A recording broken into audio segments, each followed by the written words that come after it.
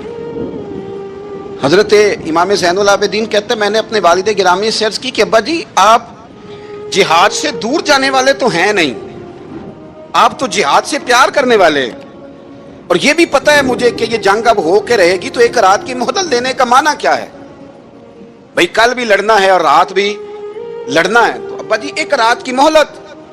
تو سیدنا امام حسین رضی اللہ تعالیٰ عنہ فرمانے لگے بیٹا رات کی مہلت اس لیے لی ہے کہ میں آج رات کھل کے اپنے رب کی عبادت کر لوں، میں استغفار کر لوں، میں لمبے سجدے کروں۔ اور کہا زین العابدین تو جانتا ہے نا کہ مجھے نماز سے، تلاوت سے، دعا سے اور استغفار سے بڑا پیار ہے۔ رسول کریم علیہ السلام نے فرمایا، جامع ترمذی میں موجود ہے، فرمایا میں جا رہا ہوں پر تمہیں دو بڑی بھاری بڑی وزنی چیزیں دے کے جا رہا ہوں، صحیح ستہ کی روایت، دو وزنی چیزیں تمہارے بیچ چھوڑ کے جا رہا ہوں، اگر ان کو تھام کے رہو گے تو کبھی گمراہی تمہارے پاس نہیں آئے گی۔ یا رسول اللہ وہ کون کون سی؟ فرمایا ایک اللہ کی کتاب دے کے جا رہا ہوں اور دوسرا اپنا خاندان دے کے جا رہا ہوں۔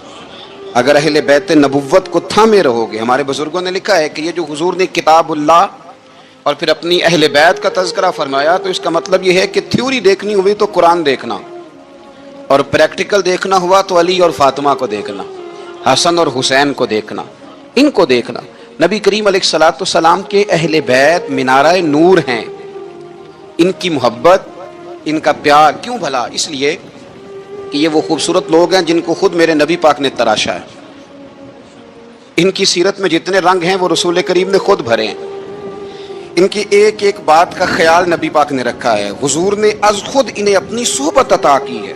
زیادہ دور نہیں تھا سیدہ فاطمہ کا گھر، مسجد نبوی کے ساتھ تھا، اللہ کے رسول دن میں 2 دفعہ جایا کرتے تھے، پھر بھی کبھی کبھی فرماتے فاطمہ میرا دل کرتا ہے آج میں رات تیرے گھر میں قیام کروں، تو سیدہ فاطمہ الزہرا فرماتی ہیں کہ آمنہ کے لال اس طرح بھی میرے گھر میں قیام کرتے تھے کہ حضور چارپائی پہ لیٹتے تھے تو ایک کندھے پہ امام حسن کا سر ہوتا تھا اور دوسرے پہ امام حسین کا سر اقدس ہوتا تھا، اور فرماتی ہیں رات کو کبھی حسنین کریمین دودھ مانگتے تو میں اٹھتی دودھ دینے کے لیے، تو حضور فرماتے لیٹ جاؤ آج میرے ساتھ سوئے ہیں تو دودھ بھی میں ہی پلاؤں گا، تو محبوب اٹھتے ان کے لیے دودھ لاتے برتن سے نکال کے، حضور نے انہیں وقت دیا اور پھر ان کی چھوٹی چھوٹی چیزوں کا خیال رکھا۔ صحیح بخاری میں موجود ہے، تربیت پر توجہ دی۔ امام حسین تشریف لائے، ابھی عمر مبارک 7 سال کے قریب تھی، مسجد نبوی میں صدقے کی کھجوروں کا ڈھیر لگا ہوا تھا۔